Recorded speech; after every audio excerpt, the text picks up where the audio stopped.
Ada yang sempat DM saya tanya bagaimana cara mengatasi rasa bosan. Wajar sih sebagai seorang manusia ketika punya rutinitas atau kegiatan yang terus berulang, apakah itu dalam kegiatan kita sehari-hari atau dalam pekerjaan kita, dan kemudian kita merasa bosan dengan semua kegiatan itu. Nah, pada kesempatan kali ini di channel YouTube M Jazuli CMIIW, kita akan bahas tentang bagaimana cara mengatasi rasa bosan itu sendiri. Saya akan membaginya menjadi 4 cara bagaimana cara mengatasi rasa bosan. Kita mulai dari yang pertama.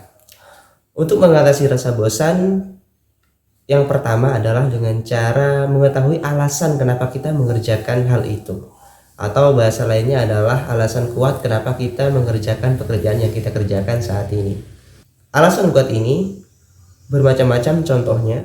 Misalkan alasan kuat kita mengerjakan hal itu karena kita punya orang yang harus kita biayai, misalnya ada keluarga yang harus kita nafkahi, ada orang-orang yang kita sayangi yang perlu kita berikan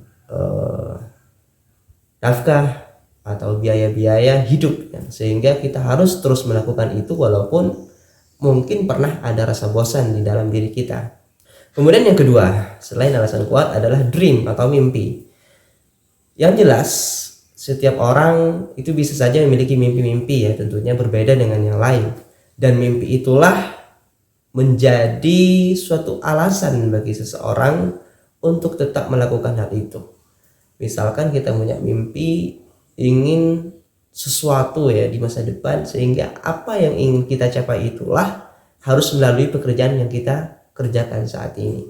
Sehingga kita perlu menikmati apa yang kita lakukan saat ini. Proses demi proses harus kita lewati semuanya dengan baik, dengan terus berjuang, terus semangat, sehingga rasa bosan itu akan terkikis dengan sendirinya. Kemudian yang ketiga, yaitu adalah dengan cara selalu melahirkan kreativitas baru dalam aktivitas itu sendiri. Kita tahu bahwa sudah kita bahas dari awal, kita merasa bosan karena kegiatan yang kita lakukan itu terus berulang, sehingga tidak ada variasi di dalam kegiatan itu, selalu monoton, sehingga kita merasa ya bosan gitu. Kayak gini terus setiap hari. Pekerjaan saya terus ternyata sales terus, marketing terus, menawarkan barang aja.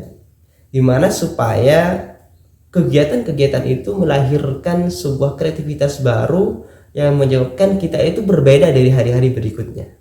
Nah, ini sudah saya bahas pada pembahasan video sebelumnya tentang bagaimana kita itu menjadi orang yang kreatif, ya. Nah, jadi yang ketiga ini adalah kita harus mampu melahirkan sesuatu yang baru, sehingga sesuatu yang baru itulah membuat warna dalam kegiatan kita sehari-hari, sehingga kita tidak akan merasa bosan dalam pekerjaan itu sendiri. Kemudian yang terakhir, yang keempat. Yang keempat yaitu kita harus juga memberikan hiburan terhadap diri kita sendiri. Hiburan ini tidak mesti selalu tentang kita jalan-jalan, kita healing, ya, enggak seperti itu. Enggak mesti harus seperti itu maksud saya. Tetapi bisa saja dilakukan dari hal-hal kecil yang membuat kita memang merasa senang dengan hal itu. Ini bisa berkenaan dengan hobi, berkenaan dengan apa yang kita sukai, ya. Contoh kecilnya misalkan, ya, di jeda kita kerja, misalkan bagi kita yang bekerja dalam perkantoran, ya, kita kan punya waktu istirahat, misalkan jam 12 siang kita istirahat.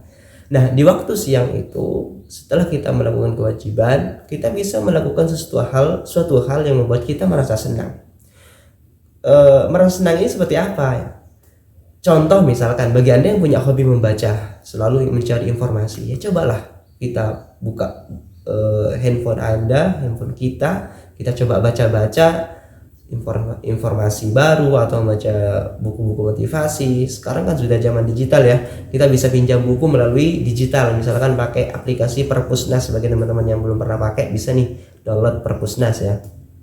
Di situ kita bisa baca buku, ya, pinjam buku, kita coba baca-baca sehingga kita merasa happy dengan kegiatan itu, jika Anda memang suka membaca.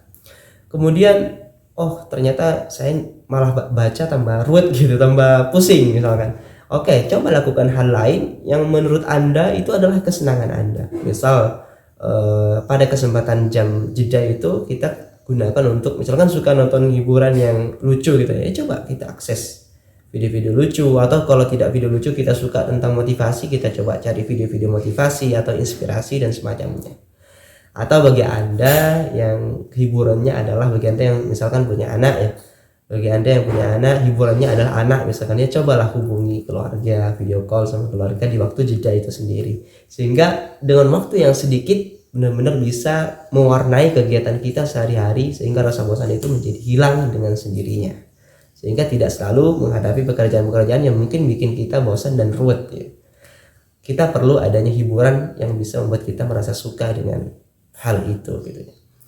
Nah, cuman masalahnya kadangkala ketika kita di waktu jeda ya, bahkan bukan hanya di waktu jeda ya, di saat-saat kerja tiba-tiba kita pegang HP, kemudian kita lihat isinya, kita lihat status orang lain, kita lihat story orang lain dan semacamnya, IG, WA, TikTok, Facebook, dan masih banyak sosial media yang lain, yang sebenarnya kalau menurut saya itu akan membuang-buang waktu kita saja. Bahkan itu akan memperbanyak informasi yang harus kita serap ya satu persatu. Ternyata informasi itu membuat kita semakin gak tenang lah, semakin ruwet dan semacamnya.